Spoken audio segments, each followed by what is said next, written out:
There'll be spectacle, there'll be fantasy, there'll be daring do and stuff like you would never see. Be a movie. Yeah, we're gonna be a movie. Starring everybody And me. There'll be heroes bold, there'll be comedy, and a lot of fuss that ends for us real happily. Be a movie. We can watch it all develop. Starring everybody. And me. We'll take the world and set it on its ear. Come on, join in. We're gonna start right here. And we are going to start right here. Hello and welcome to Triple Feature, a Radulich and Broadcasting Network premiere podcast. I'm your host, the mandated reporter, and frankly, I'm mortified, Mr. Mark Radulich. And for those of you who live in the U.S. and pay attention to such things, today was the Super Bowl. Yay! Yay! Yay! And here to help celebrate all things football is Jason Teasley, the protocol son. How do you do, Jason? I'm doing good, doing good. I watched Super Bowl. It didn't turn out as I hoped, but those things happen, so I can't complain. Are you a Bengals fan? And for those of you listening to this in the future, this is 2022. It was the Rams versus the Cincinnati Bengals. And I know that you're in the the Ohio, West Virginia area. So were you just rooting for Cincinnati based on relative proximity, or are you an actual fan? A lot of the friends I have growing up are Bengals fans. Mm-hmm. I'm a New York Giants fan, but a lot of friends I grew up with and a lot of friends I associate with and have close ties to through my childhood are huge Bengals fans. So I was rooting for the Bengals for them, so they can get a championship. It didn't work out that way. But they got a bright future, and I don't think it's going to be the last time we see the Bengals in the Super Bowl. Haven't the Bengals not been anywhere close to Super Bowl in 100 years? 33 years. That's a long time. That's Yep. That's old enough to be an adult. Yep. So real quick, what did you think of the Super Bowl tonight? How did you enjoy it? What was the game like for you? I enjoyed it up till the last 2 minutes, and then the refs kind of took the fun out of the game, I guess you could say. Some questionable calls that led to the Rams' victory, the go-ahead touchdown by the Rams. But, I mean, it was an enjoyable game. I mean, it was close. Seen a lot of pageantry. Odell Beckham Jr. getting hurt was kind of a down point of it. But, I'm happy that Matt Stafford and Cooper Kupp and Aaron Donald all won their championship. Okay.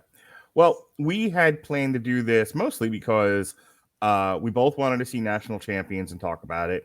I think you more or less wanted to see American Underdog. I really didn't have any interest in it, but I wasn't unwilling to watch it.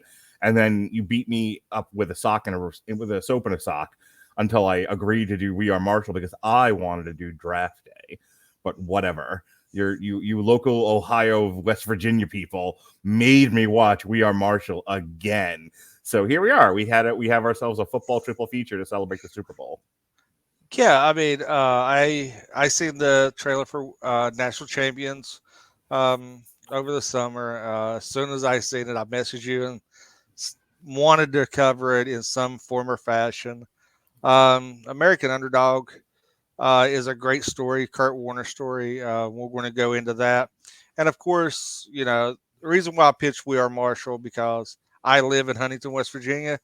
The plane crash site is about 5 miles from my house. I can hop in my Jeep and be there in 5 minutes. And I actually have been there. It's not, and just because of the proximity and the meaning, and I thought that would fit in with more of the realistic tone that we was going for on this triple feature, because Draft Day is very unrealistic. But we have two basically basic real life events, and then National Champions is a real life discussion that is going on. That it's an editorial. It's an editorial masquerading as a movie. Yeah, that it just had some resolution this year in college football. Okay, so let's get into it. So National Champions came out December 10th, came out the same weekend as West Side Story, And I think you and I briefly talked about the possibility of seeing it. There was like, there's no way I can get to West Side Story and National Champions in the same week. So around that time, it being the middle of December, so we're like, all right, let's push this off. And then we decided to do it tonight. It had a budget of $8 million. It didn't make anywhere even close to that. Its box office did $475,000. So this was a certified bomb. It was directed by Rick Romanois. It's based on the play of the same name by Adam Mervis and stars Stephen James, J.K. Simmons, who everyone knows and loves, Alexander Ludwig, Lil Rel Howery, Tim Blake Nelson, Andrew Batchelor, Jeffrey Donovan, David Koechner, Kristen Chenoweth, Timothy Oliphant, who I almost didn't recognize. I was like, why do I know that face? I'm like, oh my God, that's Justified guy. I was Justified. And then Uzo Aduba, who I loved from Orange is the New Black. And the plot centers around a college star quarterback who begins a player strike hours before the national championship game. So there's no plot to this. Basically, it is a very talky movie. I don't know if you saw it yet. If you haven't, you should. It reminded me a lot of One Night in Miami, which is basically like the same kind of setup, just a different theme and obviously different real life people. It's Muhammad Ali, and on the night I think he wins the title. Was it Malcolm X, Muhammad Ali, and somebody else? Yeah, and a couple two other famous black people. And basically they're like in this hotel, like discussing race in America. And the plot is driven by the discussions that they're having, but there really isn't necessarily a plot as such. They just kind of talk until the movie's over. National Champions is kind of the same thing. We have this character, Stephen James, who plays LaMarcus James, and he is joined by Alexander Ludwig, who plays Emmett Sunday, and they together have decided that they're not going to play in the national championship game because they want college athletes to be paid as professionals, to be paid as employees rather. They want healthcare. They want basically to be taken care of for the bodily sacrifice that they make playing collegiate sports.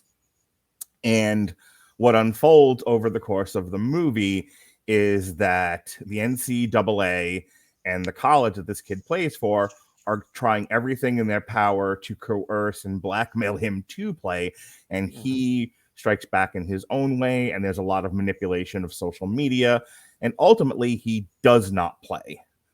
I forget how the rest of it ends. You can kind of fill in the blanks for me. But he basically doesn't play. And I think they come just shy of ruining his life, because if they go ahead and ruin his life by releasing information about an aggravated assault that he got away with, it'll implicate the coach in a cover-up as well, and basically everyone's lives get ruined. So that's about where the story ends. Is there any other gaps you want to fill in, or you want to just kind of jump in with the discussion? Well, I mean, first and foremost, this movie was not a wide release. I think that helped hurt its box office. This movie, I had to watch video on demand because it wasn't playing within 100 miles of me anywhere. So I think that it had a very limited release. I mean, we could check Box Office Mojo to confirm that, but I think that's where it suffered a lot. Also, I got numbers for you. It was released theatrically in 1,197 theaters by STX Entertainment. Yeah, so I don't know how. I mean, by comparison, most movies play in 3,000 to 4,000 theaters. Right. So you're very got a very limited scope. Yep. But this movie touches on the adage of college football is a multi-billion-dollar conglomerate for university. This is basically what runs university and a lot of other athletic programs is college football, because it's such a high revenue. And schools seen that when the pandemic happened, when you didn't have the fans and everything, college football, college football games suffered, and a lot of schools suffered. Hey, real quick, it was considered a wide release, just FYI. Not as wide as, say, West Side Story. All right, yeah. Please continue. So and they take a stand.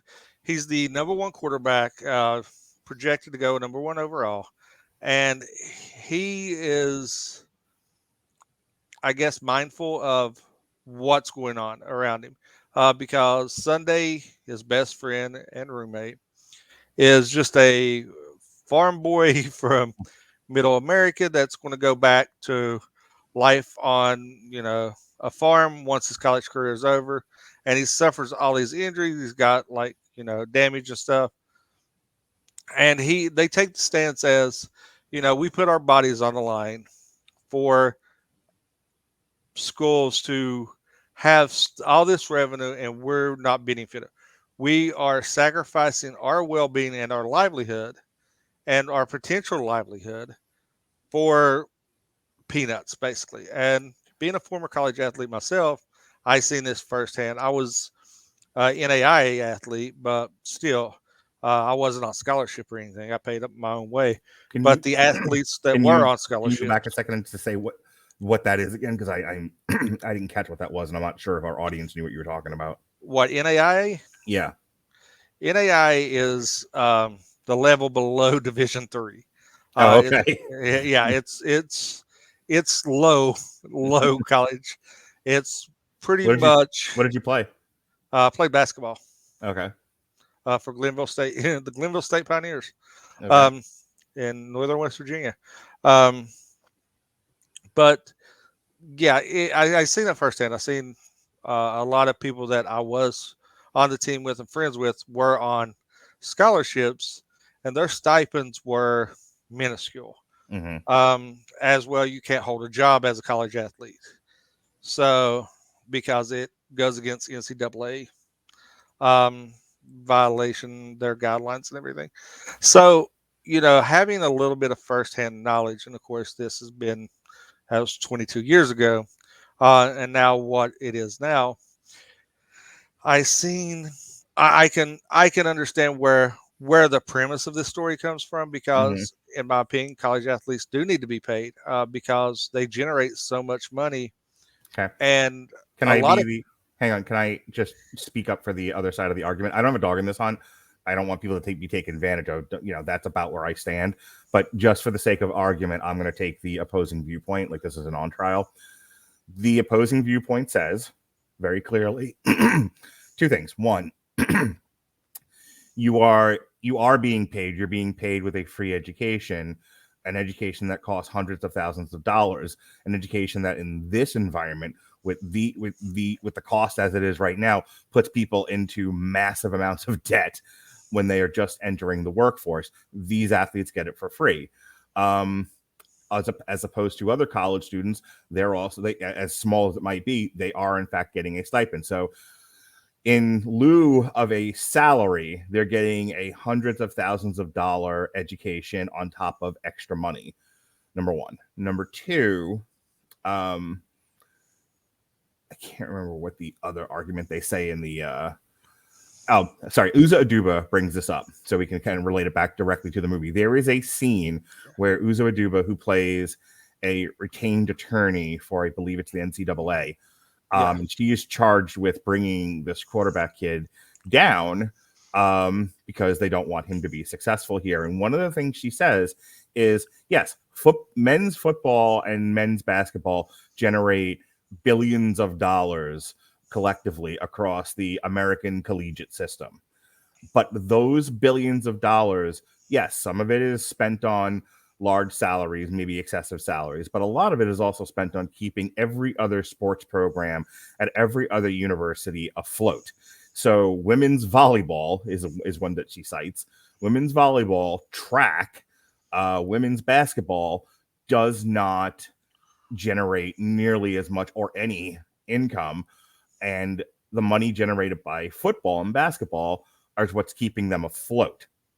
So her point is, and the movie's point is, the opposite side of the argument is, while we understand that, and I thought this statistic was actually interesting. I don't remember what the exact numbers were, but one of the things that LaMarcus says in the movie is there are X amount of available positions every draft. There are 300.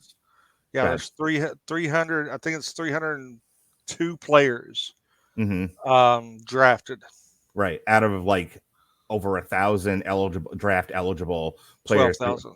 Yeah, 12,000 eligible players throughout the NCAA collegiate system, which means that a large number of guys are going to spend their college years getting battered for no money and no health insurance, not get into the NFL, not make millions and millions of dollars, and go home broke and unable to, possibly so damaged and disabled that they cannot work in some cases. And I think that's the point that the Ludwig Alexander character is supposed to represent, is that he's one of these guys who, when he goes home, he'll go home to nothing. What was this all for? And that is LaMarcus's point.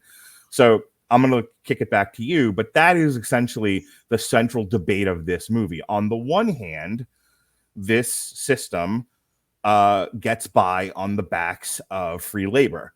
On the other hand, this system supports millions and millions of dollars worth of sports that don't generate any income.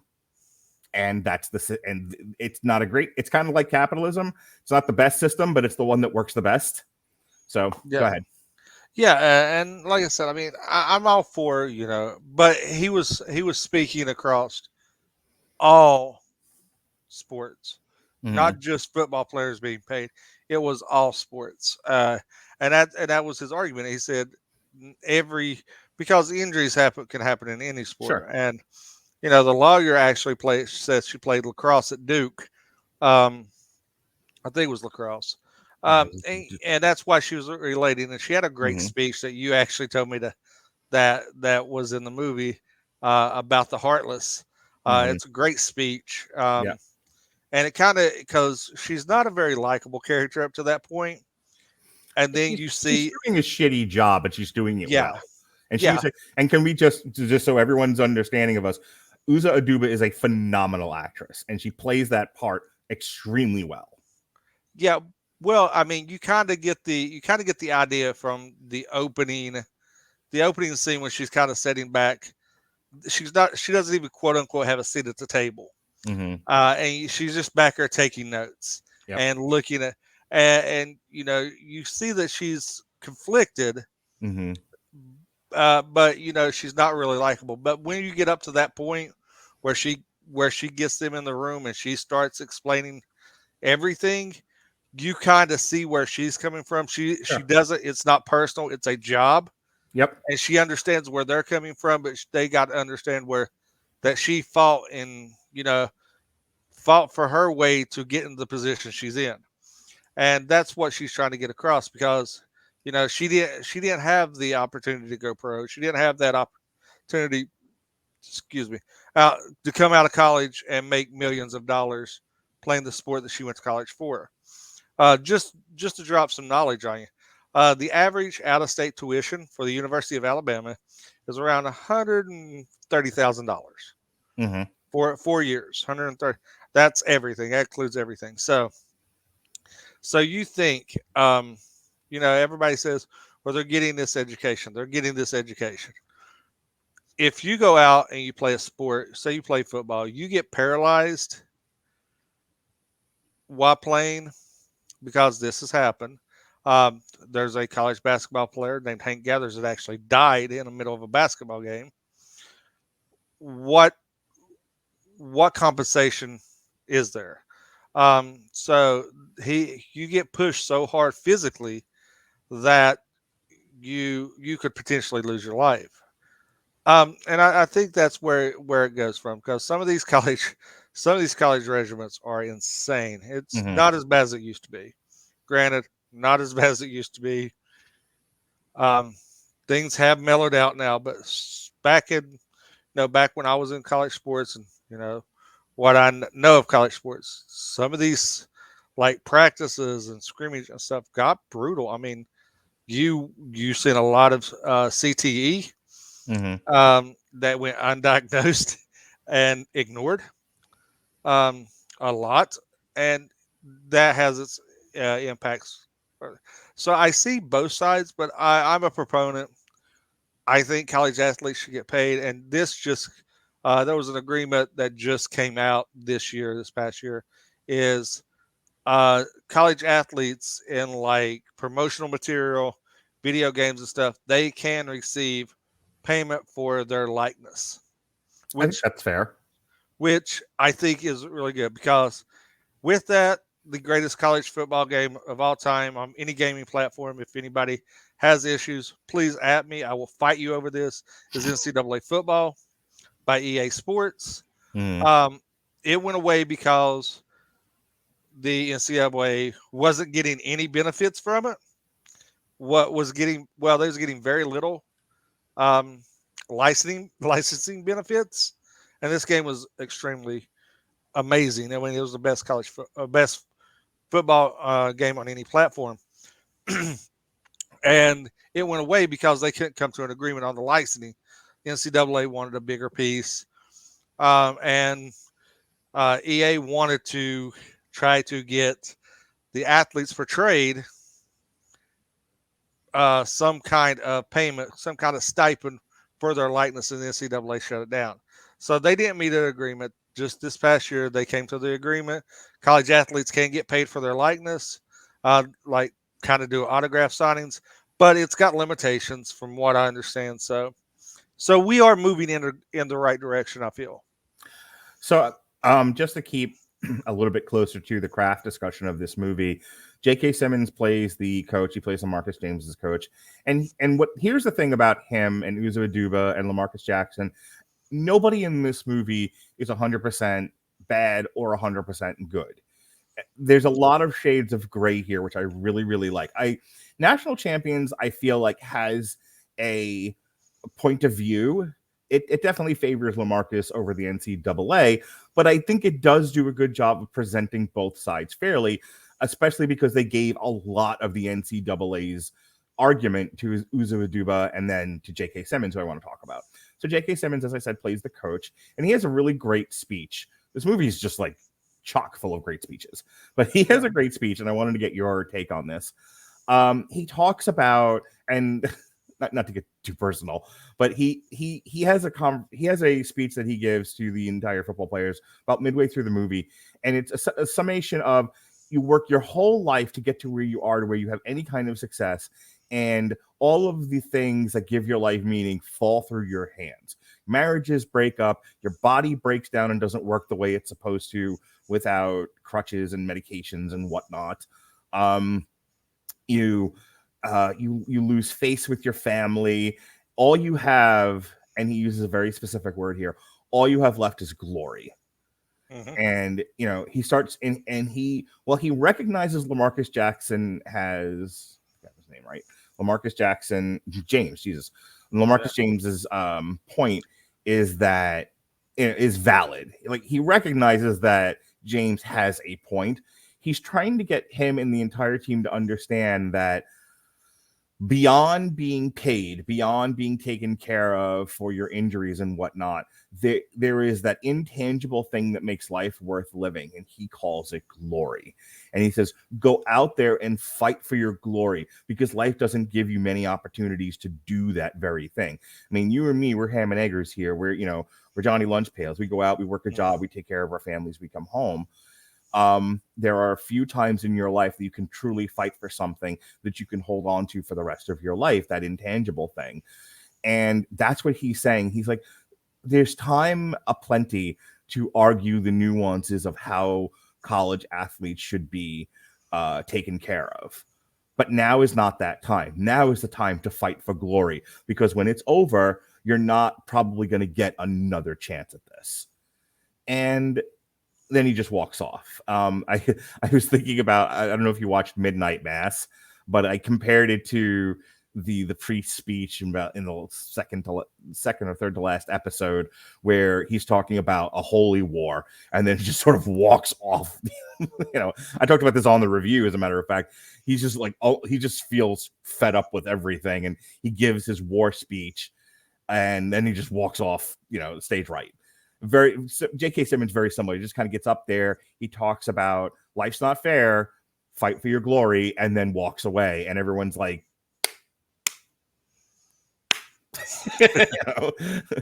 I think J.K. Simmons is one of the best actors of our generation right now. Everything he's in is phenomenal. Even if the thing he's in isn't good, he's fantastic. What did you think of him, that speech, what he represents in the movie? I think he played the role really well. And just inside joke here. I really wanted when she said that he took Lamarcus took out a life insurance policy. I was really hoping it was Farmers. The Farmers logo that she threw down. If that would have been that, I would loved it. But yeah, I mean, J.K. Simmons is phenomenal in actor. He chews scenery well, and he commands a presence when he's on screen. Yeah. And I think that this role is, and they try to give it the whole wife story. I honestly didn't pay that close attention to it. Yeah, it was basically a means to an end that for them to get the phone. Yeah. And that was it. It carried no other relevance throughout this. Yeah, But honestly, you could have cut Kristen Chenoweth and Timothy Oliphant out of the movie, and I honestly wouldn't have missed them. right. Yeah, I mean, you could have got the phone from one of the assistant coaches and got to the same conclusion. But yeah, I mean, I really like this. I think some of the I think everybody done a really good job acting wise. I mean, dialogue was clunky in points, but just the portrayal was really good. I have nothing. I really like this movie. The ending was kind of one of those cliffhangers because you just see him in the room. I thought I missed it, and then I went to go read the plot synopsis. And let me tell you what the plot synopsis of this movie is. Are you ready? Sit down, because this is going to be a long one. A star collegiate quarterback ignites a players' strike hours before the biggest game of the year in order to fight for fair compensation, equality, and respect for athletes who put their bodies and health on the line for their schools. That's not a plot synopsis. That's a tagline. Whoever wrote the Wikipedia page, that's not it, man. That's what you put in the TV guide. Right. You can remember what that is. So I kind of drifted out towards the end, and it like he doesn't play, and they don't try to put him in prison for aggravated assault. And that's about it wasn't him that had the assault. It was Sunday. Sunday's the one that that damaged the guy, but they pinpointed all anyone in the crowd recognized was Lamar. Right, because when they're talking about the file, they said the big white guy went in and he says it was self-defense. They's like, well, it's not going to be you that's going to be impacted. It's going to be him that's on trial. Right. And the Sharks are going to come after him, not you. You'll be safe. But it's your best friend that you're throwing to the Sharks. And it creates that moral dilemma there of, what does he do? And then it pans, they're not playing in the game, and it just ends.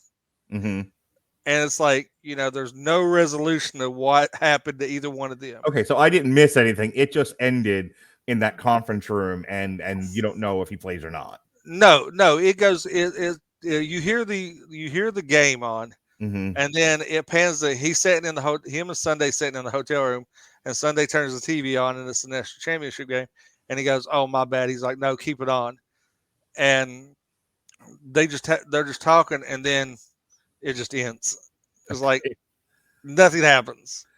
I think as an editorial, national champions didn't want to commit to too much of a hard ending because it wants you to ruminate on the debate and think and decide for yourself who's more in the right, because there are valid points on both sides. I mean, look, not to be that guy, but I would love to sit down with the NCAA books and see what happens if you pay the athletes a living wage to play. What happens if you pay all the athletes a living wage to play all the sports, and then what do your balance sheets look like? And how much red ink is there really? How much are these sports generating by themselves without the help of football? And how much can football, if you're paying everybody, how much can football and basketball keep things afloat? What has to change in order to have balanced books? Never mind like the excessive salaries and all that. Let's in this Pollyanna world that I've just created, let's assume everyone gets paid a fair wage, from the executives to the officials to the athletes. I would love to know what that looks like. I can't speak intelligently enough about it, because I don't know if anyone's really I don't know. The NCAA's argument is your Pollyanna that I just described is impossible. The whole NCAA system would go broke, almost instantaneously if you tried this. I don't know if that's true. Certainly the other side seemed to think otherwise, but I would love to know what the math looks like, is all I'm going to say. I think it's a movie, and the point that I bring all that up is I think the movie wants you to sit and think about it. I think the people, the director, the writers, and the people who wrote the play certainly have their thoughts on it. But the nice thing about this movie is that it sort of leaves it in your lap for you to make a final decision. Any other thoughts about National Champions before we move on? Nah, we've covered just about everything there is to cover. Okay. Go watch One Night in Miami, by the way. It's like football, but racism. Okay. Speaking of which, speaking of football and racism, Grammarly. For you listeners of Triple Feature, Grammarly is offering a free download of our Grammarly software. Grammarly's AI-powered products help people communicate more effectively. Grammarly helps write mistake-free on Gmail, Facebook, Twitter, LinkedIn, and nearly anywhere else you write on the web. Grammarly corrects hundreds of grammar, punctuation, and spelling mistakes while also catching contextual errors, improving your vocabulary, and suggesting style improvements. To download Grammarly today, go to getgrammarly.com/W2M Network. Again, that's getgrammarly.com/W2M Network to download Grammarly for free. All right, so this next one, Jason was really interested in. I don't know who the guy is. I didn't know this story, so I didn't really care about this. I just know the actor was Shazam. So This is American Underdog, a 2021 biographical sports film about National Football League quarterback Kurt Warner. It was directed by Andrew and John Irwin, and it follows Warner's journey as an undrafted player who ascended to winning a Super Bowl. It stars Zachary Levi as Warner alongside Anna Paquin as his wife Brenda, and Dennis Quaid as St. Louis Rams head coach Dick Vermeil. It was released in the United States on Christmas Day by Lionsgate and received mostly positive reviews from critics, and it grossed $26 million on an unlisted budget, which means it probably did not make any money.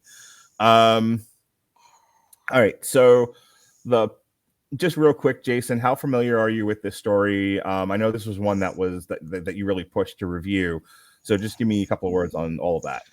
Yeah, I'm a big Kurt Warner fan. I think he's an amazing individual. His story was phenomenal, and we'll talk a little bit about it to see where he went from college to not being drafted to, working a regular 9-to-5 job to going to a nothing league that you've seen on ESPN at 2:00 in the morning to being signed by the Rams and going on to win a Super Bowl and a league MVP. Mm-hmm. All right. So it starts out with young Kurt Warner, who watches the Super Bowl, and he makes a lifelong commitment to become a Super Bowl and MVP quarterback. Several years later, Kurt is playing in the 5th year at the University of Northern Iowa with Coach Terry Allen. He threatens to bench him after not following team rules, which would effectively end his NFL dream. After a brutal practice, Kurt continues to be the starter, and his numbers climb to a point where he has a chance at the draft. Meanwhile, Kurt becomes attracted to a calendar model. He decides to learn how to dance to impress her. He finds out her name is Brenda, and she is a single mom with 2 kids who is a nursing student on food stamps. Even though she doesn't think it will work out, Kurt becomes persistent and walks 3 miles to her house to get her number and finds out that she was a Marine corporal and her oldest son is disabled. He instantly bonds with the children, and they decide to give it a try. With his last season over, Kurt anxiously awaits the draft. He doesn't get picked and wonders why God gave him a dream that he would never obtain. He finds out that Green Bay gave him the chance to try out. The tryout goes badly, and Kurt goes home empty-handed, becoming homeless. He moves in with Brenda and lives in the basement. He takes a job at Hy-Vee grocery store, working nights, stocking shelves. He finds out that success is not found on the football field, but how one acts when confronted with disappointments. God, ain't that the truth? Brenda's parents move out, putting them in a tough situation, and the couple continue to struggle. At one point, their car runs out of gas, and Kurt walks 2 miles into a blizzard to get to the nearest gas station. Kurt gets approached by Jim Foster, who offers to be who offers him the quarterback position for the Iowa Barnstormers in arena football. Kurt agrees after he finds out that no one in the NFL is interested in him. Arena football is different as it is smaller and much more fast-paced. He loses his first game but wins the next game. Kurt and Brenda's relationship is strained from the long commute, and they momentarily break up. Brenda's parents are killed in a tornado, and they decide to get back together. They get married, and Kurt finishes the season with a heartbreaking loss when he finishes the season 1 yard short of the end zone. Kurt is given another chance when he gets invited to try out for the St. Louis Rams. He doesn't think he will make it as he's having to readjust to normal football, and the offensive coordinator, Mike Martz, berates him relentlessly for every mistake. The head coach, Dick Vermeil, believes in him, and he is given a permanent position. When starting quarterback Trent Green goes down with an injury, Kurt becomes a starting quarterback. In his first game, Kurt and the Rams face a strong Baltimore Ravens defense led by linebacker Ray Lewis. After a turnover in his first drive, Kurt picks the Ravens defense apart. With a 27-10 lead, the Rams go into victory formation, and Warner takes a knee to end the game. He immediately gives thanks to God for the opportunity and kisses Brendan in the stands. The Rams would post a 13-3 record that season and become known as the greatest show on turf because of the high-powered offense led by Warner. The Rams would go on to defeat the Tennessee Titans in the Super Bowl. During the game, Kurt would throw the most passing yards in the Super Bowl, breaking Joe Montana's record. Doing so helped him win Super Bowl MVP and crown the league MVP, making him the first undrafted player to be named either of those in NFL history. The credits show that he would play in 2 other Super Bowls, become enshrined in the Pro Football Hall of Fame in 2017, and he and Brenda continue to live happily married with 7 kids. Real quick, I just want to read this part. The film depicts Kurt Warner's first NFL playing time as being in the Rams in the 1999 season opener against the Ravens. In reality, he played in the Rams' Week 17 game of their 1998 season against the 49ers. He only completed 4 of his 11 attempts for 39 yards. Warner had actually been on the team longer than Trent Green, who was signed February 15th, 1999, while Warner had signed with the Rams during the 98 offseason and was allocated to the NFL Europe, which is not mentioned in the film at all. No. The film also admits that Warner played for the Iowa Barnstormers for 3 seasons. All right, Jason, hit it. What'd you think of this movie? I love this movie. And because Kurt Warner has such a motivational story as well. Because he was somebody that was getting attention in college, and he was looking to be drafted. He got signed to the Packers and fizzled out in 2 days, simply because he questioned himself, and they had a Hall of Fame quarterback there at the time as well. So that kind of put a little bit of extra pressure on him. It's just a story of perseverance and faith. It's very faith-based once you look at it. Short haircuts and all.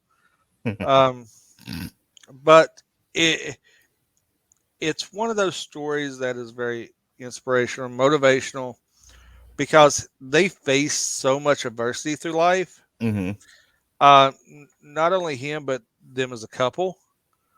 And they just persevered. They did what they had to do to get by. And just the payoff was phenomenal. And I'm not going to lie. I'll be man enough to admit, I teared up about 3 times. Because, one, I relate to a lot to this movie. Me and my wife, we've had struggles through our life, but somehow we always figure it out.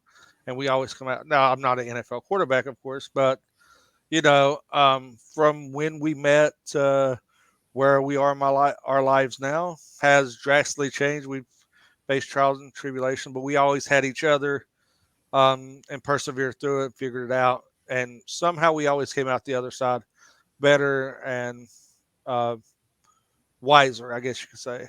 But the loss of the parents hit me kind of hard because she had nobody to turn to, and she turned to him, especially after the fight, because she breaks up with him because he doesn't have time for her, and she doesn't understand like the lifestyle of the football.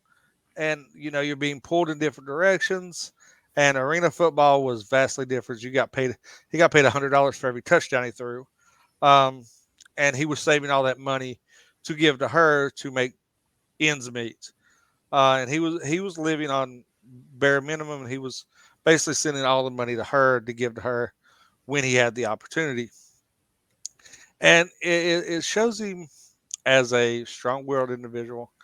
And I don't know.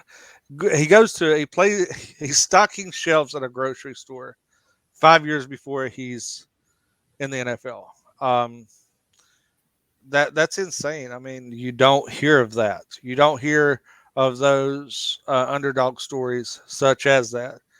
He's the greatest, basically, in sports. In any sports, he's the greatest underdog to ever be mentioned as in a professional aspect. So statistically, if I don't know if you know this or not, how many guys end up coming into the NFL outside of the draft? I think it's less than 5%. Okay, so it does happen, but it's a rare occurrence. Yeah, I mean, you get people sign, but do they have impact? They get signed to like practice squads. They get signed to, and relegated to depth charts. So Practice they're squads. signing to the NFL, but then there's really signing into the NFL. Right. They're signing on a team, and they're signing to be a contributor. Yeah. I like, just reading the what really happened stuff. Like, I think Dwayne Johnson talked about this. Like you sign up for the NFL, but then they ship you to NFL Europe or something, stuff like that. And that's the other thing, and it kind of actually goes back to like national champions. Like, so you don't get into the NFL, then what do? Yeah, there's arena football out there. There's the Canadian Football League. There's the World League. For a brief, wonderful, glorious moment in time, there was the XFL. So there's options, but none pay as well as the NFL. Certainly none have the prestige of the NFL proper. As for what I thought of the movie, I mean, Zachary Levi has a great charisma and charm about him. And despite the terrible haircut that they gave poor Anna Paquin, they had cute chemistry together. I believe they were a couple, but I didn't connect with the story quite the way you did. I was interested. I was not bored by this movie at all, but I didn't know anything about him. So, whatever happened in the movie, like I said, it was one of those where I couldn't quite, in the film, couldn't quite push me to really get my head wrapped around the dramatic tension of this guy might not make it to the NFL. Mm-hmm. And so when he does, oh, what a joyous occasion. It was like, I'm sure eventually he'll get there. And so you're just on the journey with him. And he's a charismatic and a good enough dude, somebody that I'm rooting for, and I want him to make it. And that's the other thing. There was a couple of times in the movie where bad things are happening to him, and I never had that feeling of like, oh, how unfair, he's so good. Like when he's trying out for Green Bay, and the coach specifically says, "Get in there," and he's like, "But I don't know the plays," and the coach cuts him in the next scene. I'm rooting for the coach there. I'm like, yeah, good. Like, don't that's like showing up to your Broadway rehearsal and not knowing your lines. Like, at some point you have to be a professional and take things seriously and really push yourself. And as the movie, the whole point of that scene is that he didn't seem like emotionally, he might have had all the talent in the world, he might have all the physical prowess, but he clearly wasn't mentally ready for it. So I mean, I like that scene and everything, but it was one of those where like, I'm not sure how I feel about this character. And then the rest, and then that scene later on where Anna Paquin's like not wanting to stay with him because he's busy trying to, kill himself to take care of his family. And she's like, yeah, what have you done for me lately? And they're like, this poor guy, so those aren't necessarily deficits of the film. Like, I don't think they bring the film down in any way. I kind of think you need them, but it did make me at times, like I said, not totally feel sympathetic towards either one of those two characters. We watched Marry Me last night. Ronnie and I are going to talk about it tomorrow. And Marry Me was, while it lacks in dramatic tension, it makes up for it in characters behaving like normal human beings. Yeah. I looked at my wife when it was over, and it was like, it was nice to watch a movie where characters don't act like assholes.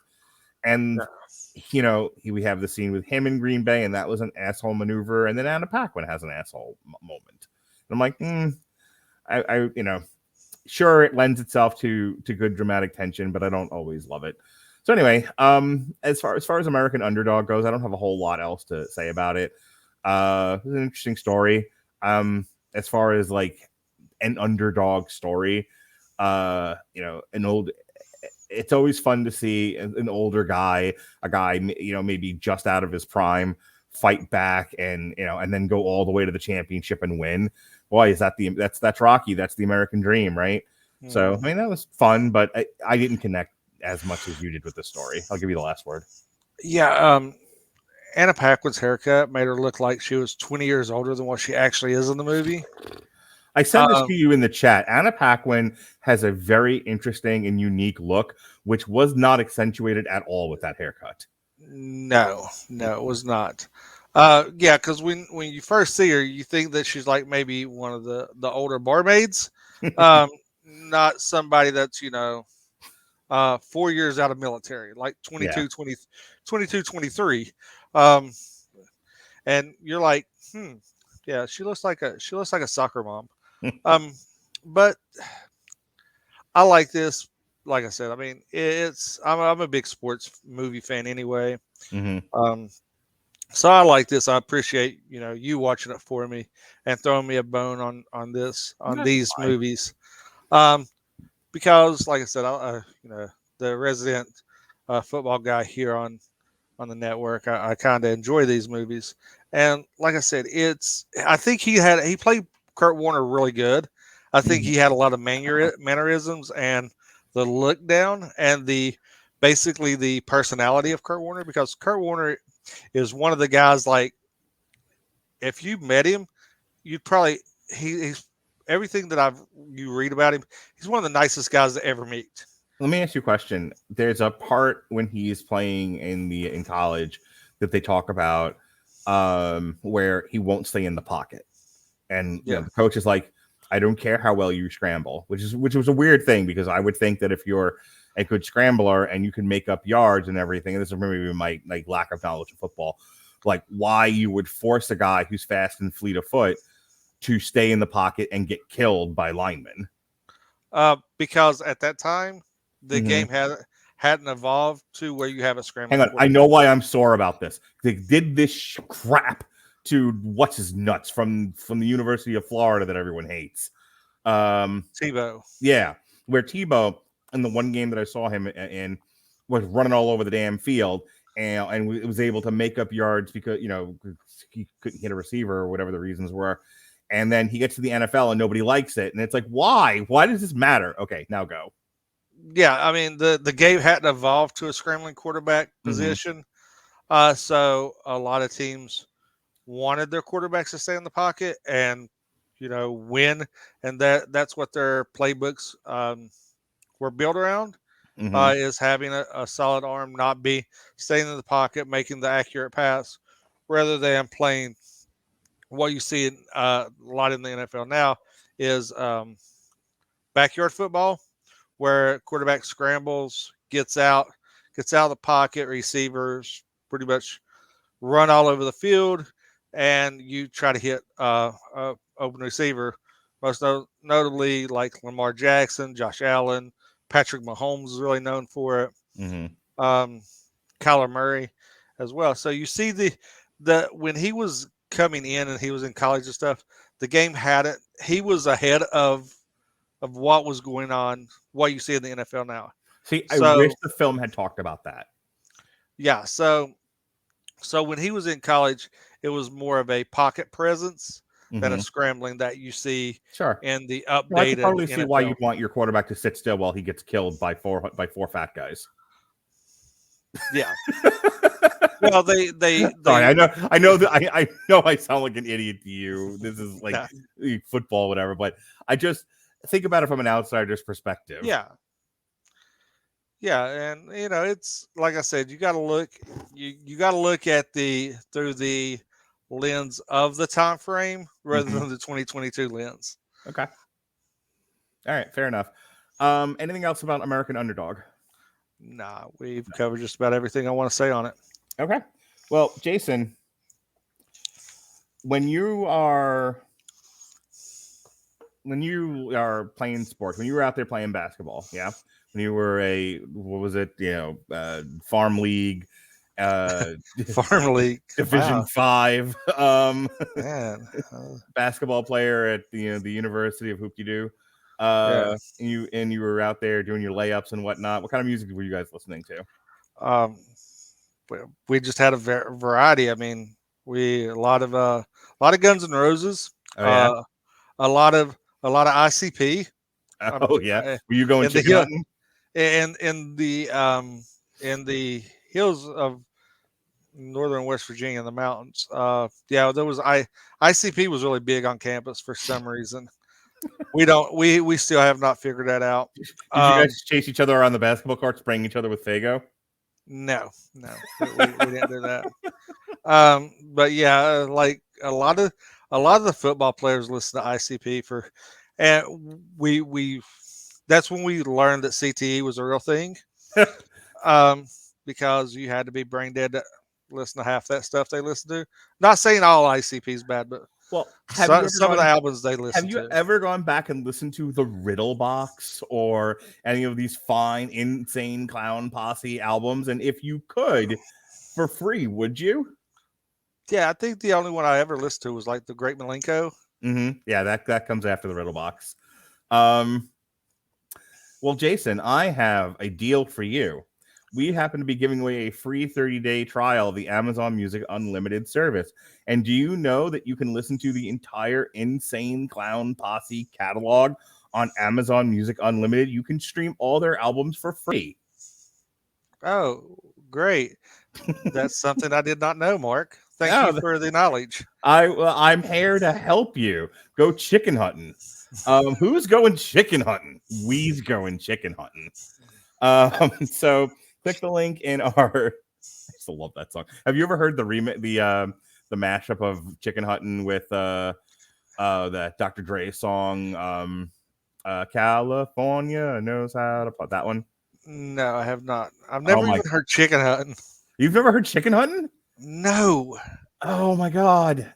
I don't feel like doing this right this second, but I need to play both for you now. I'm going to send them to you at some point. Okay. Anyway, well, you can probably go and hear Chicken Hunting right now, and maybe you might be able to find that mashup on Amazon Music Unlimited. So click the link in this podcast description, getamazonmusic.com/W2M Network. Again, that's getamazonmusic.com/W2M Network for your free 30-day trial of the Amazon Music Unlimited service.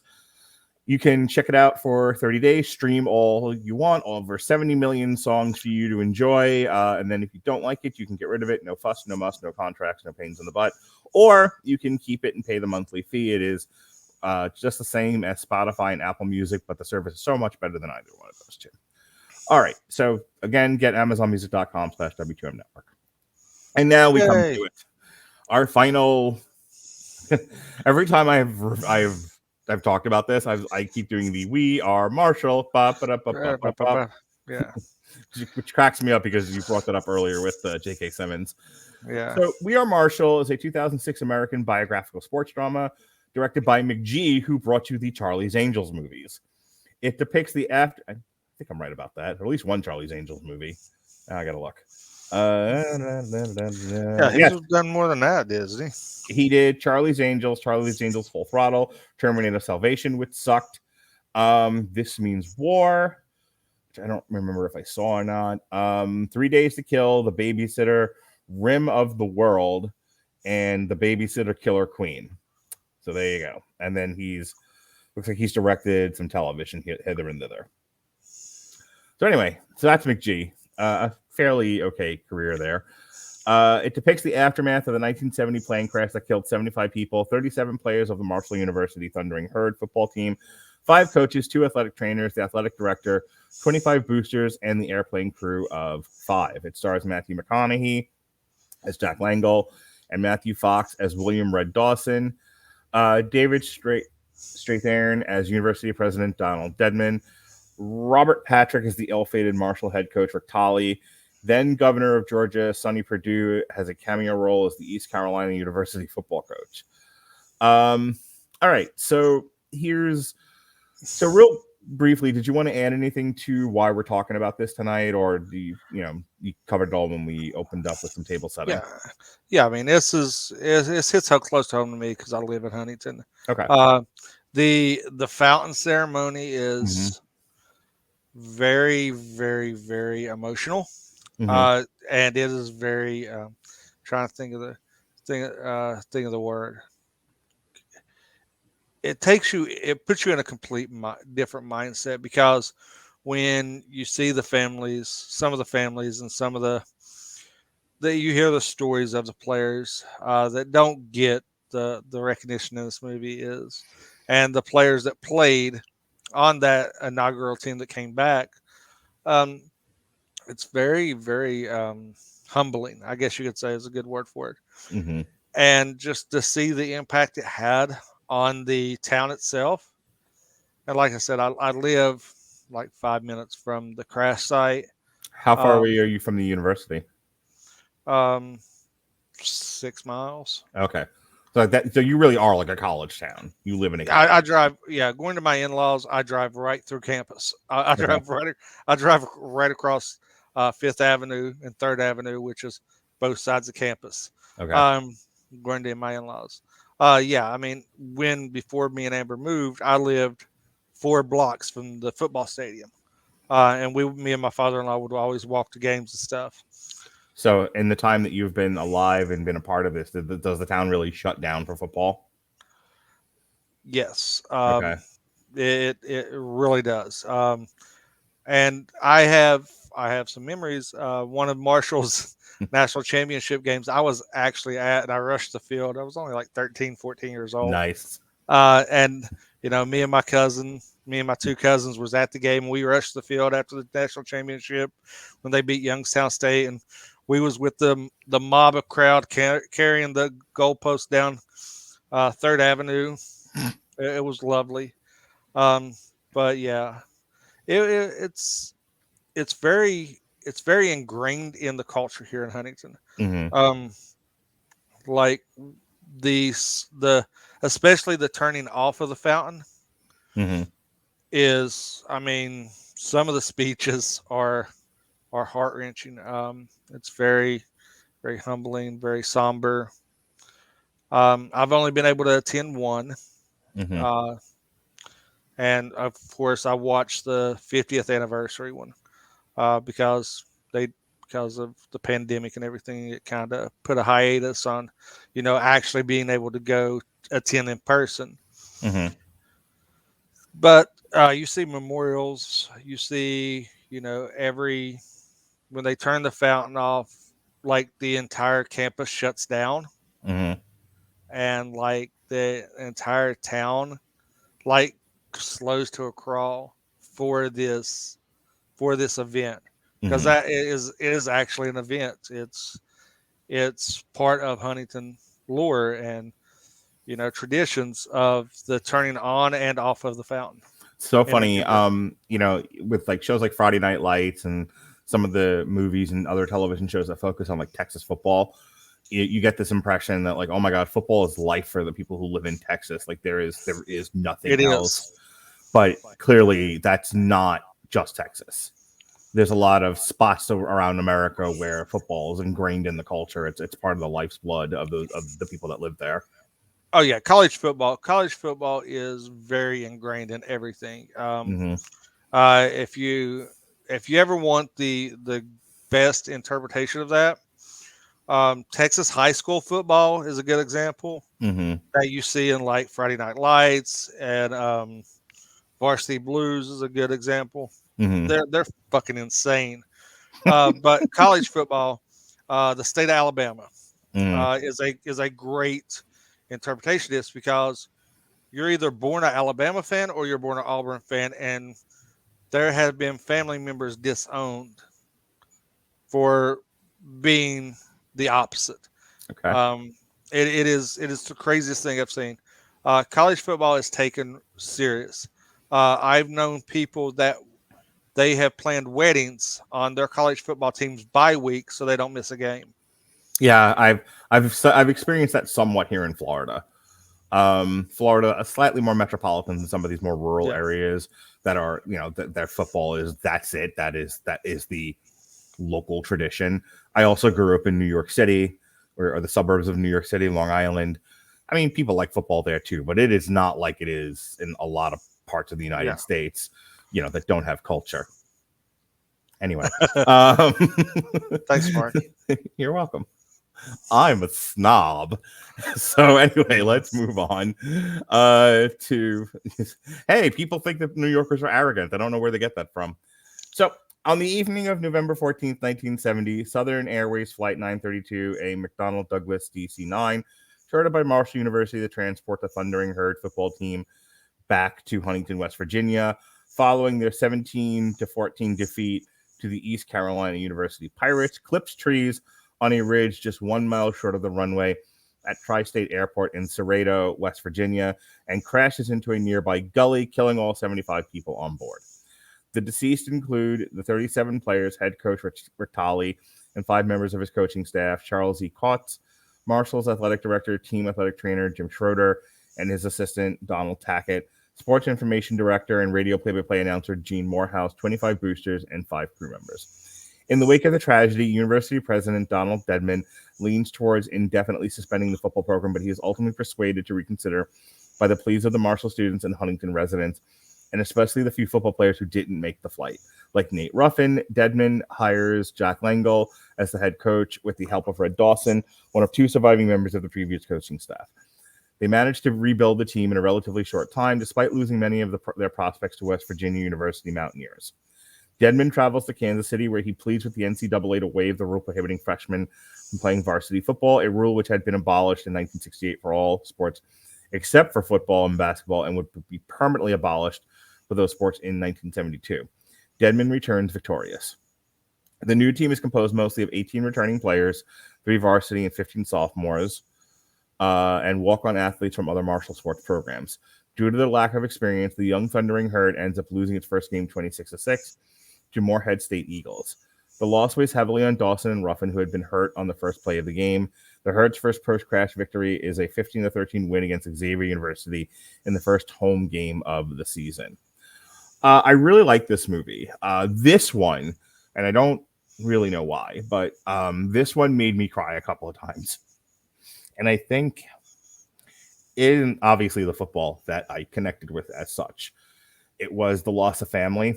There's thinking a lot actually about like the Owen Hart tragedy and just the sudden loss of your child, your father, your mother, your brother, what you have to do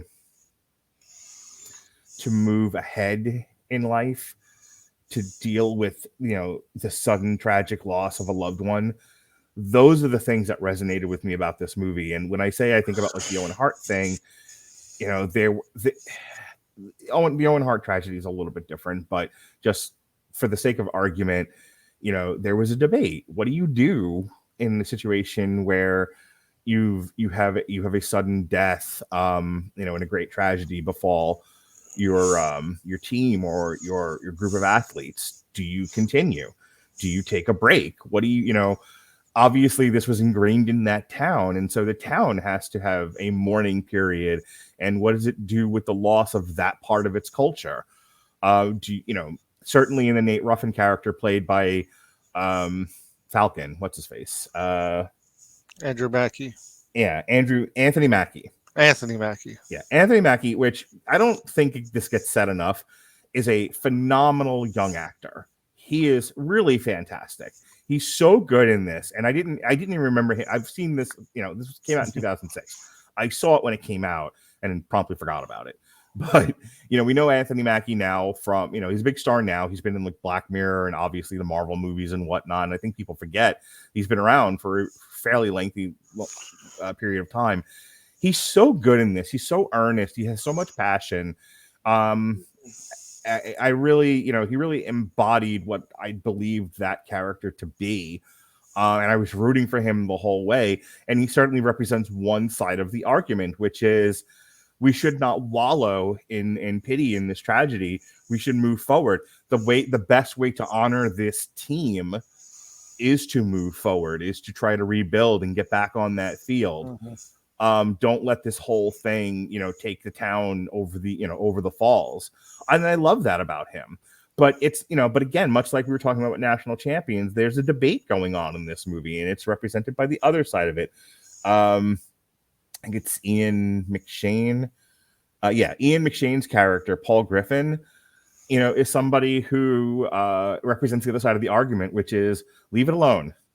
This town's been hurt enough. We don't need any more reminders of what happened. And that is certainly a tack people take when faced with tragedy, is they don't want to think about it. They don't want to talk about it. I remember real quick when my grandmother died and I was trying to get my aunt and my father and my uncle to talk, and they were like, we don't want to. We don't want to talk about the death of our mother. Just leave us alone. Like, okay. So it's a terrible thing to say to a therapist. His job is to get people to talk, but that's how they felt at the time. And so that's the major, that's part of the dramatic tension of this movie is, the Nate Ruffins of the movie who want to move forward and rebuild and honor the dead, and the Paul Griffins of the world who are like, stop reminding this all happened. And he's coming from a place of earnest. He lost his wife prior to the movie beginning. And he talks about that, and that weighs on him, and it plays a role in how he treats his son's fiance, who has a fairly decent role in this movie, and also a very cute girl. And he comes through it. He's better on the other side of the arc by the end of the movie than where he started, where he tries to mourn the loss of his son. But it's not an easy road, and he certainly fights it along the way. He makes Deadman's life harder than it has to be. I think he ends up firing him at one point, or voting him off. He gets position. Yeah, the board votes him out.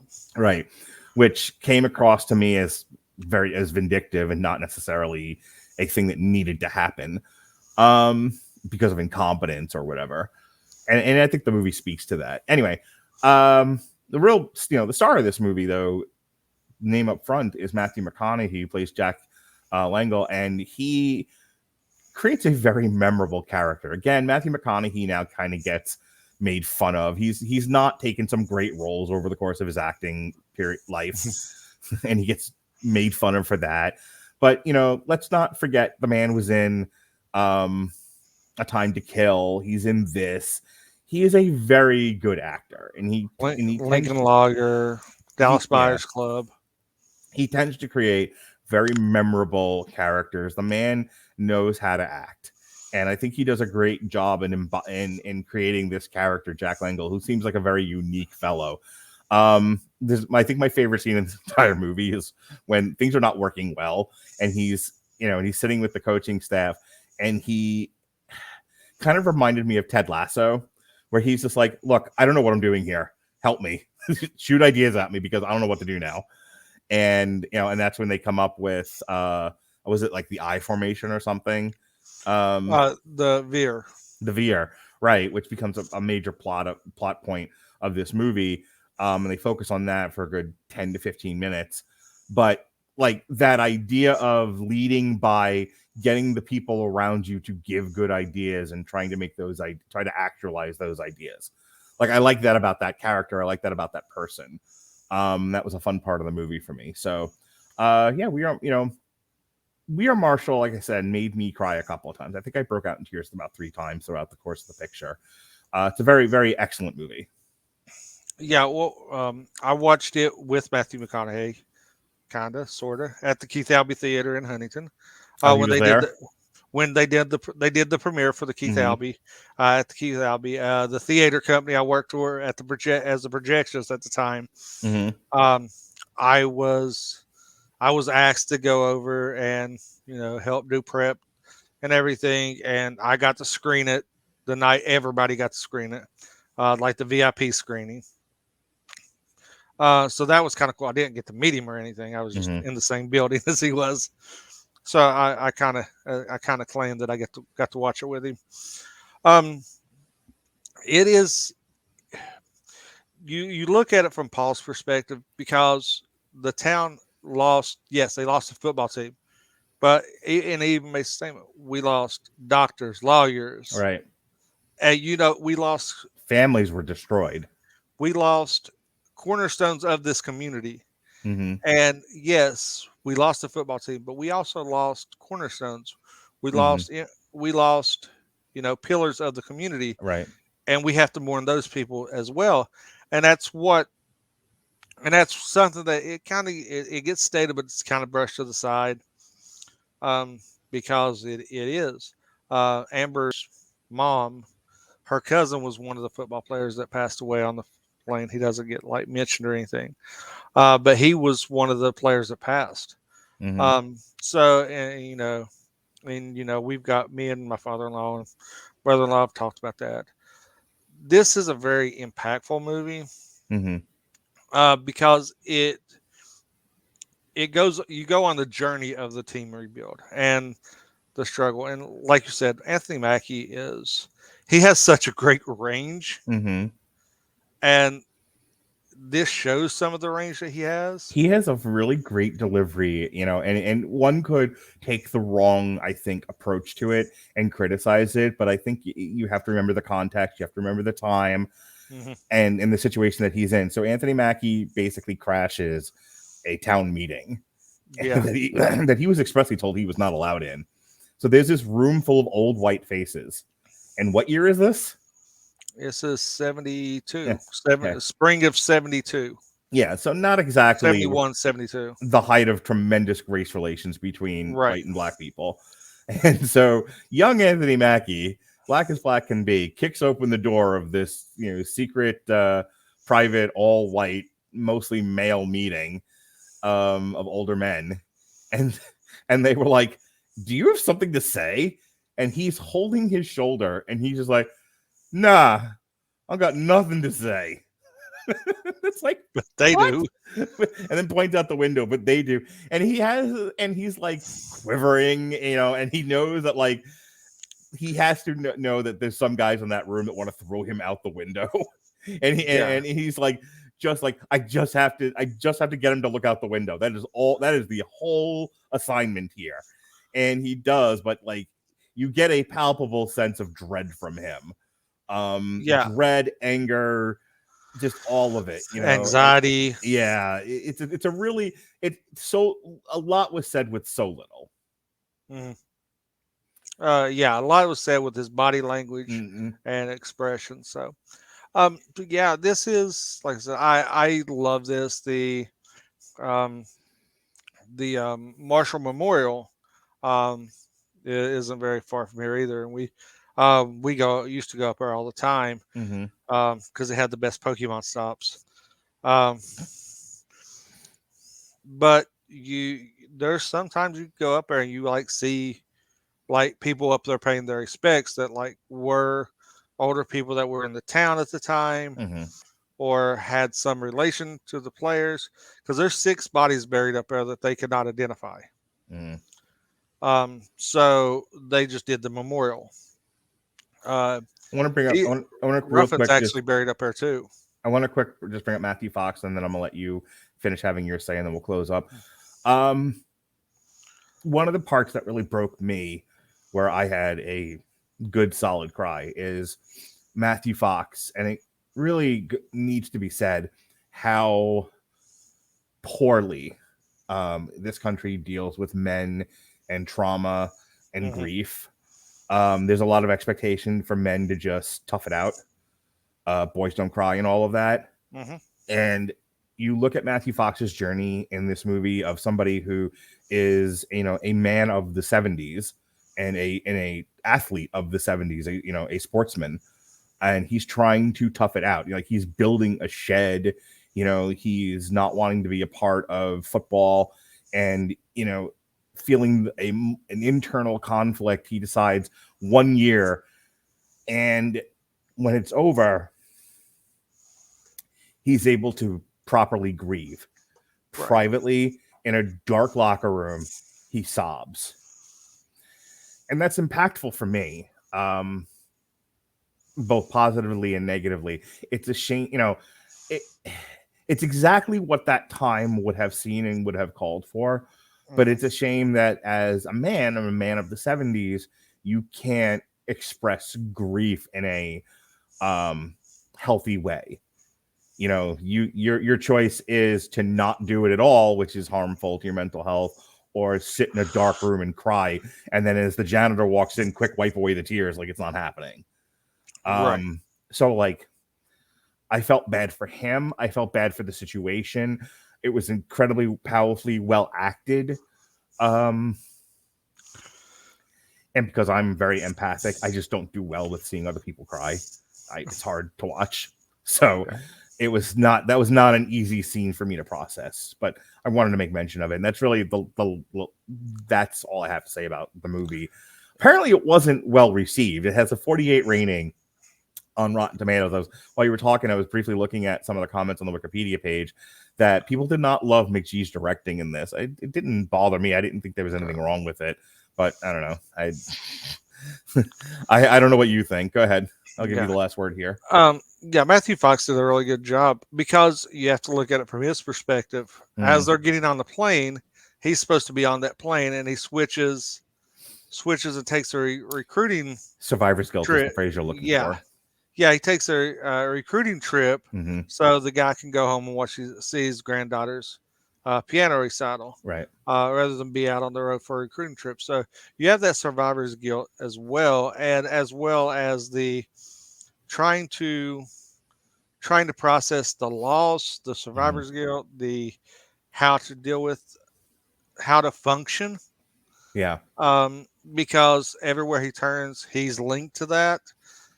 So it's very impactful, and it's very, and looking at it from that scope, it gives you a different perspective. Now, just closing here, really like this movie, but you talked about how, you have that inner struggle when losing somebody close to you.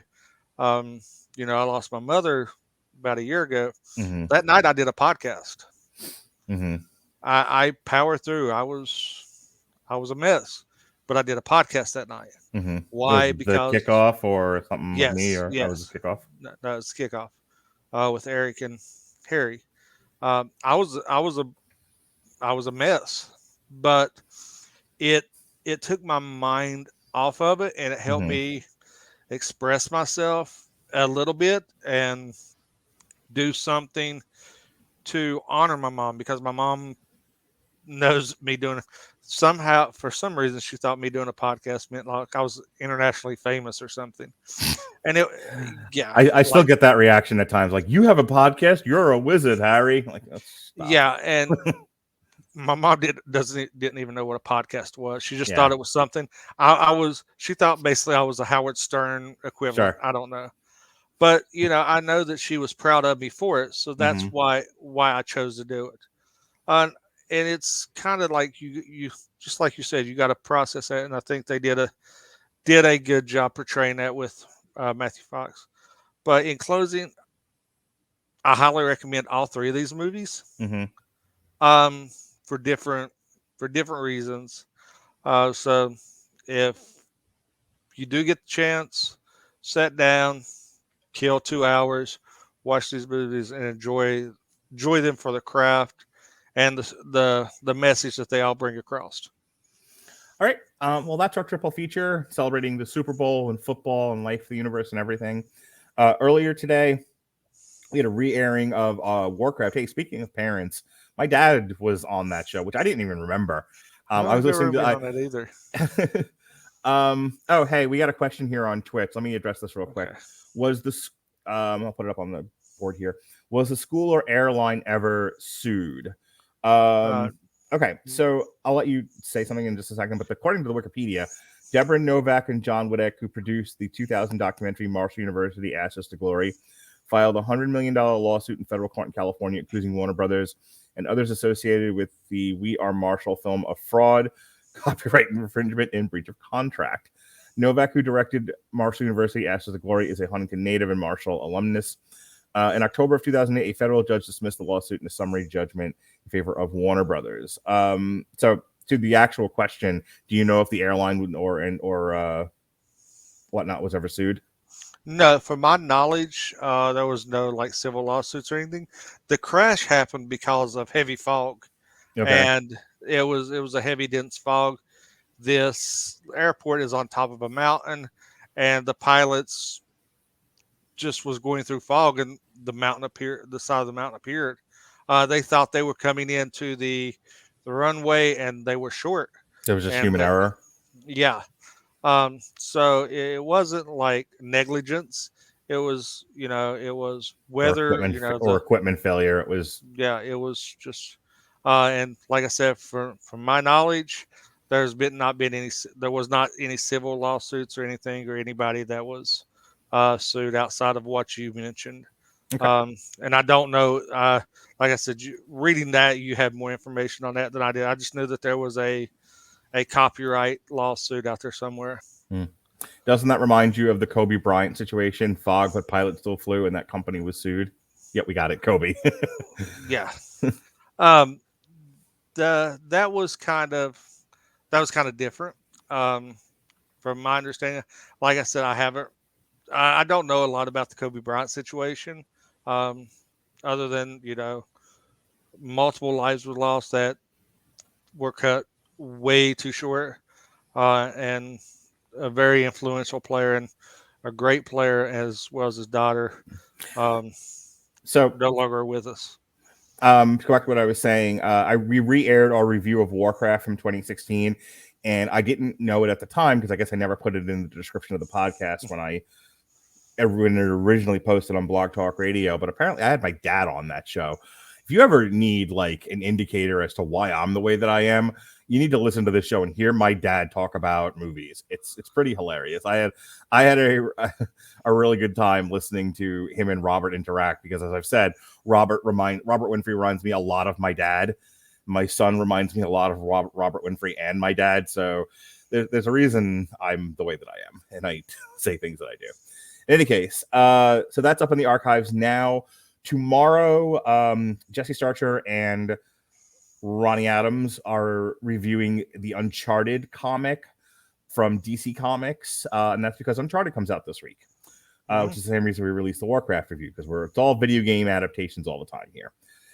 Speaking of adaptations, there's a web comic called Marry Me, which is what the new film is based on, with Jennifer Lopez and Owen Wilson.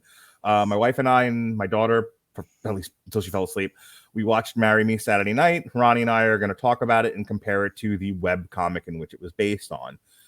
Tuesday night, because Jason has no luck, we are not talking about the Black Phone, because the Black Phone was kicked, or the Devil's Light, whichever one it was supposed to be. Yeah. Both movies got delayed until later this year.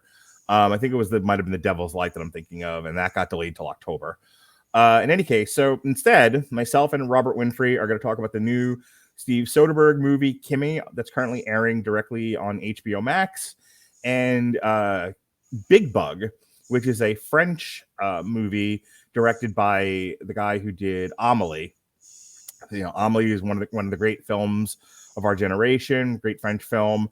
So I'm curious to see what he did with Big Bug here. So we're going to talk about those for all you snooty film people like us. Speaking of snooty film people, Wednesday, myself, Robert Cooper, and Jesse Starcher are going to review Lordy Humanimals. So we're back to Lordiversity again. And then, get excited, Jason. Get excited. You get to hear the MVP of the Radulich Broadcasting Network. Yay! She's back, and she's better than ever. Hey, you fans of the Radulich Broadcasting Network, have you wanted to hear Mark and his wife talk about smutty books and the movies based on them? Well, now's your chance, hot stuffs, because my wife and I are going to talk about the 50 Shades trilogy. Yes, sir. 50 Shades of Grey, 50 Shades Darker, and 50 Shades Freed. My wife has read all the books, including the ones from Christian Grey's perspective, and we've watched all the movies together, and now we're going to talk about them. Hot damn. Look at all this. Imagine all this talking about BDSM. Get excited. Yeah. I just went sterile. So Jason goes off camera, comes back, he's dumping bleach in his eyes. Yeah. Enjoy, people. I do it for you. That's not entitled. Is it a video or audio only? Oh no, that's gonna be video. My wife is gonna be on camera for I think the first time. I don't think she's done one of these since we went to video.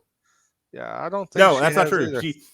She and her friend Elizabeth, who did the triple feature of musicals from late last year, she did the feminist perspective on Black Widow, which they just basically filmed one of their Zoom calls. So she has been on camera once, but this will be the first time she's on camera with me. Oh, okay. Every time she does a podcast with me, we piss somebody off. So I'm hoping to continue that streak. Yay! Saturday, we've got some just a loaded up day for you. We've got a re-airing of Body Count Manslaughter. The first Body Count re-air was on Saturday, and this is the second one we did before we switched feeds. So all of our Body Count stuff will be up on the network after this coming Saturday. We have a live stream of the WWE Elimination Chamber in Saudi Arabia. That'll be in the afternoon. And then Impact, No Surrender, will be at 8 o'clock at night. As soon as it ends, in theory, assuming I don't get stood up, Harry Broadhurst. Thank you. Harry Broadhurst and I will be doing our Insiders TV party for AIW, You Know What? I'm Not Leaving, and Impact, No Surrender, which features Moose versus the man formerly known as Big Cass. You can check out last week's show where Jason and I did not one but two of our Black History Month shows, one focusing on the modern Shaft movies, the other one focusing on some blaxploitation from the 70s, plus our review of Moonfall, and more interestingly, our discussion of Roland Emmerich hating Marvel films, and our discussion of the new Korn album Requiem, and finally myself and Alexis Hana reviewing the new set of Looney Tunes cartoons. Plus, that's all. All right, Jason, I hear you do a football fantasy podcast. Yeah, you can find me and Tyler Louder at the Second and Short podcast. Your favorite podcasting platforms. You can find us also. You can find us here on the W2M network, Twitter, Instagram, TikTok. We're all over. Tyler's all over the place with that. I pop up every once in a while. So you see my beautiful mug occasionally. Also, me and Mark have a Spike Lee retrospective coming up. I think it's in a week, next Thursday, I think, or next Sunday. It's next Thursday. Wait, Okay. Double check that. 20th. Yes. So the 20th will be a double shot of Black History Month stuff. We've got a re-airing of the Beverly Hills Cop trilogy, and then we'll be reviewing Do the Right Thing, Malcolm X, and Old Boy. Right. So tune in for that. Me and Mark doing our Spike Lee retrospective.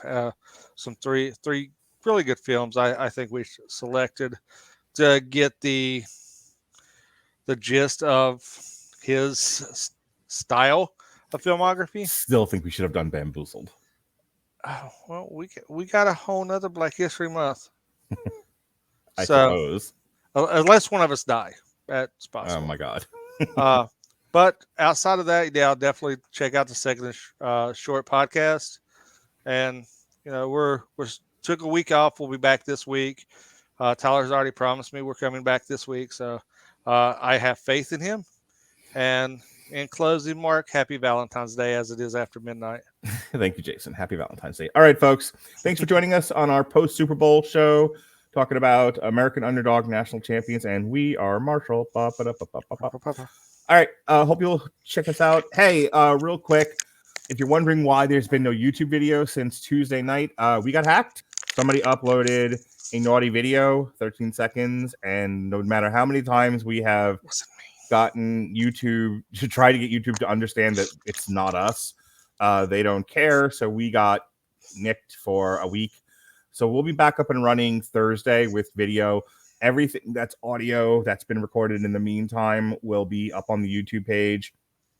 So this will eventually be on YouTube. It's just going to take a little bit, but the audio will be available immediately after this live stream ends. So for those of you who still listen to traditional podcasts audio form, it'll be available in just a few minutes on all your major podcatchers, and then the video will be up probably Thursday or Friday. All right, that's it. That's all I wanted to say.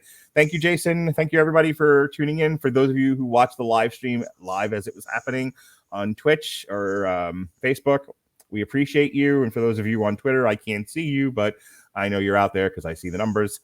We'll talk to you later. Have a happy evening. Have a happy Valentine's Day. Be well, be safe, and behave.